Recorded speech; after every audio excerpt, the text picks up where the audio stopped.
అమ్మవారికి ముఖ్యంగా ఏంటంటే పద్మప్రియే పద్మిని పద్మహస్తే పద్మాలయే పద్మదలాయతాక్షి అని చెప్పేసి మనం చెప్తూ ఉంటాం.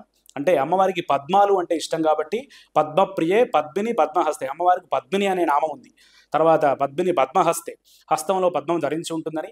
పద్మాలయే అంటే ఎక్కడైతే పద్మాలు ఉంటాయో ఆ పద్మమే తన ఆలయంగా చేసుకొని ఉంటుంది కాబట్టి అటువంటి చోట ఉన్నటువంటి ఆ యొక్క లక్ష్మీదేవి పద్మాలు ప్రీతికరం కాబట్టి ఆ పద్మాలతో ఎవరైతే అంటే ఆ స్తోమతకు తగిన వారు ఎవరైతే ఉంటారో పద్మాలతో పూజించడము, లేదంత స్తోమత లేనటువంటి వారు భక్తి శ్రద్ధలతో పత్రం పుష్పం ఫలంతోయం అని చెప్పేసి మనం చెప్తుంటాం కాబట్టి ఎంతో కొంత అవకాశం ఉన్న వరకు భక్తితో ఆ రోజు అమ్మవారిని అర్చించడము.